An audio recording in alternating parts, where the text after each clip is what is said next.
जय हिंद दोस्तों, नमस्कार। मैं स्वागत करता हूं आपका सिलेक्शन गुरुजी ऑनलाइन चैनल पर।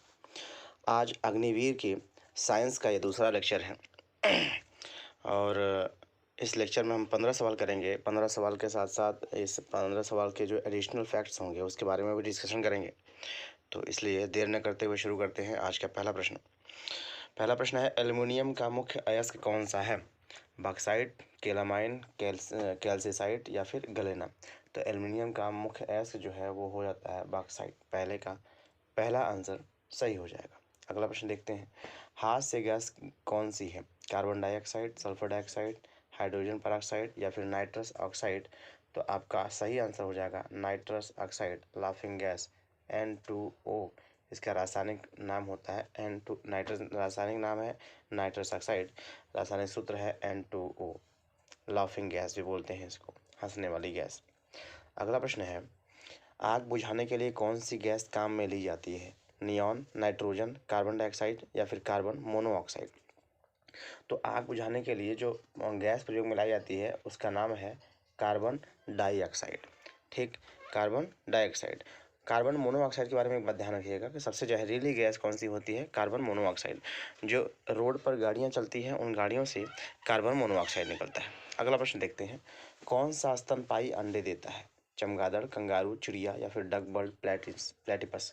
तो सही आंसर हो जाएगा option number D, duck bird platypus. अगला प्रश्न कह रहा है, लैप्रोस्कोपी का संबंध किससे है? रेडारस, ऊतक विज्ञान, लेजर बीम का अध्ययन या फिर सर्जरी और रोग की जांच। तो जो बॉडी की कहीं किसी पार्ट की सर्जरी और रोग होती है उस रोग की जांच करना जो कहलाता है वो होता है लैप्रोस्कोपी। क्या कहलाता है? लैप्रोस्कोपी। अगला प्रश्न देखते हैं, द्रव्य की चतुर्थ अवस्था कौन सी है? ठोस, तरल, प्लाज्मा या फिर गैस। देखिए, द्रव्य की 3 अवस्थाएं आपको पता है, ठोस, तरल और गैस। ठोस, द्रव और गैस, ये 3 पता है। चौथी जो अवस्था होती है वो होती है प्लाज्मा। ठीक है, तो द्रव्य की चौथी अवस्था कौन सी होती है? प्लाज्मा हो जाती है। अगला प्रश्न, निम्न में से कौन सा मिश्रित उर्वरक है? यूरिया, अमोनियम, CAM या फिर NPK। ध्यान से देखिएगा, NPK जो है, NPK नाइट्रोजन, फास्फोरस और पोटेशियम। NPK, जैसे आप यूरिया की एक बोरी लेते होंगे तो उस पर NPK लिखा होता है, तो एक मिश्रित उर्वरक होता है NPK। ठीक है, N stands for nitrogen, P stands for potassium, sorry phosphorus, K stands for potassium. अगला प्रश्न देखते हैं, निम्न में से गाय का दूध किस विटामिन का प्रमुख स्रोत है? विटामिन A, B, C या फिर D। तो सही आंसर हो जाएगा विटामिन A। गाय का दूध जो होता है विटामिन A का प्रमुख स्रोत होता है। विटामिन A किस में सबसे ज़्यादा मात्रा में पाई जाती है? तो आप कहेंगे गाजर। ठीक है, अब विटामिन A का नाम आया है तो विटामिन A के नाम से ध्यान रखिएगा, विटामिन A का जो रासायनिक नाम है उसे कहते हैं रेटिनॉल। विटामिन B आया है ऑप्शन में, तो विटामिन B का जो रासायनिक नाम होगा, विटामिन B का रासायनिक नाम होगा थायमीन। विटामिन C का रासायनिक नाम है एस्कॉर्बिक एसिड। विटामिन D का रासायनिक नाम है कैल्सीफिरॉल। अच्छा, जब विटामिन E की चर्चा करेंगे तो विटामिन E का जो रासायनिक नाम है वो जो है टोकोफिरॉल बोलेंगे, और विटामिन K का रासायनिक नाम जो है वो फिलोक्विनोन बोलते हैं। ठीक है, एक विटामिन B6 होता है, इसका रासायनिक नाम होता है राइबोफ्लेविन, और एक विटामिन B12 होता है, इसका रासायनिक नाम होता है साइनोकोबालामीन। विटामिन A की कमी से रतौंधी रोग होता है, B की कमी से बेरी रोग होता है, C की कमी से रिकेट्स रोग होता है, और C की कमी से स्कर्वी रोग होता है जो कि मसूड़ों में रोग होता है, और विटामिन D की कमी से स्कर्वी रोग होता है, यानी हड्डियों का टेढ़ा हो जाना होता है।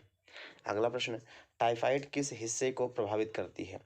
यकृत, फेफड़ा, पेट या फिर आंत। जब टाइफाइड होता है तो आपकी आंतों को प्रभावित करती है, खाना पचाने में सहायक नहीं होता है। तो आपने कहा टाइफाइड किस हिस्से को प्रभावित करता है भाई? आंत को प्रभावित करता है। अगला प्रश्न कह रहे हैं, किस दांत के 3 जड़ें होती हैं? मोलर, प्रीमोलर, इंसीजर या फिर कैनाइन। तो सही आंसर क्या हो जाएगा? पहला ऑप्शन हो जाएगा मोलर।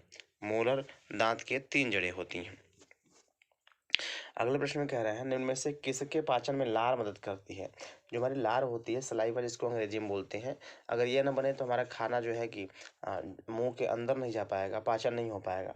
तो स्टार्च होता है जिसके पाचन में लार मदद करता है। तो इस आंसर का सही उत्तर क्या हो जाएगा? Option number D. अगला प्रश्न कह रहे हैं, निकट दृष्टि दोष किस कारण से होता है? आइरिस के स्थान बदलने से, कमजोर मांसपेशी की वजह से, आंखों के पुतली के आकार में परिवर्तन होने से, रेटिना की कमजोरी से।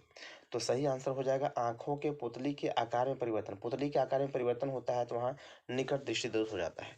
अब जरा एक बात ध्यान समझिएगा, एक निकट दृष्टि दोष होता है और एक दूर दृष्टि दोष होता है। तो इस निकट दृष्टि दोष को दूर करने के लिए अवतल लेंस का प्रयोग किया जाता है। किसका प्रयोग किया जाता है?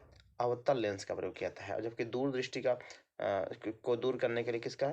उत्तल लेंस का प्रयोग किया जाता है। अब ध्यान समझिएगा, अब इसका बड़ा कन्फ्यूजन होता है याद करने में। कभी कभी दूर का अवतल हो जाता है, निकट का उत्तल हो जाता है। तो इसको दूर करने के लिए एक कॉन्सेप्ट दिमाग में हल्का सा तैयार कर लीजिए, जो है ट्रिक, कि दूर में देखिए 2 अक्षर हैं, निकट में 3 अक्षर हैं। तो दूर में कम अक्षर है तो उत्तल अवतल में कम अक्षर किसके पास है? उत्तल। इसलिए कम अक्षर वाले के साथ कम अक्षर वाला मैच करेगा। तो आपने कहा दूर दृष्टि दोष में कौन सा प्रयोग किया जाता है? उत्तल। और निकट दृष्टि दोष में क्या? अवतल। ठीक है, इस तरीके से आप कनेक्ट कर लेंगे तो जल्दी भूलेगा नहीं। अगला प्रश्न कह रहे हैं, मनुष्य के मस्तिष्क का वजन कितना कितना होता है? वैसे होता तो 1350 से 1400 ग्राम का होता है, चूंकि ऑप्शन में दिया नहीं है 1 किलोग्राम, 1200 ग्राम, 1250 ग्राम या फिर 1500 ग्राम दिया है। तो सुटेबल आंसर आपको मिलता है 1500 ग्राम। तो सही आंसर क्या हो जाएगा? 1500 ग्राम। अच्छा, मनुष्य के मस्तिष्क की बात की गई है, तो मनुष्य के मस्तिष्क की जांच जो होती है उसे क्या कहते हैं भाई? EEG, इलेक्ट्रोएन्साइक्लोग्राफी। ठीक है, EEG से इसका जांच किया जाता है। अब ECG से कंफ्यूज मत होइएगा। ECG जो होता है हृदय की गति को मापने का जो है कि यंत्र होता है। ECG electrocardiography. अगला प्रश्न कह रहे हैं, निम्न में से कौन सा संक्रामक रोग हवा से फैलता है? हवा से जो रोग फैलता है वो होता है तपेदिक। प्लेग, टाइफाइड, हैजा ये नहीं है तपेदिक। तपेदिक का मतलब क्या होता है? तपेदिक का मतलब होता है क्षय रोग। क्षय रोग यानी TB। ठीक है, तपेदिक का मतलब क्या होता है? TB, ट्यूबरक्लोसिस जिसको बोलते हैं। तो ये किससे फैलता है? हवा से फैलता है। ठीक है, अगला प्रश्न, पानी का घनत्व अधिकतम कितने डिग्री सेंटीग्रेड पर होता है? तो बचपन से आप पढ़ते आए हैं कि पानी का जो घनत्व होता है सबसे अधिक कितने पर होता है? 4 डिग्री सेंटीग्रेड पर। पानी का जो रासायनिक सूत्र होता है वो होता है H2O। इस बात को भी ध्यान रखिएगा, हाइड्रोजन के 2 अणु और ऑक्सीजन का 1 अणु होता है। इस प्रकार से आज हम लोगों ने साइंस के 15 प्रश्न को भली भांति कर लिए हैं। किसी प्रकार का कोई डाउट होता है तो कमेंट बॉक्स में छोड़िएगा। अगर वीडियो पसंद आया हो तो लाइक कीजिएगा, चैनल को सब्सक्राइब कीजिएगा, दोस्तों के साथ शेयर कीजिएगा। मिलते हैं अगले वीडियो में, तब तक के लिए जय हिंद, जय भारत।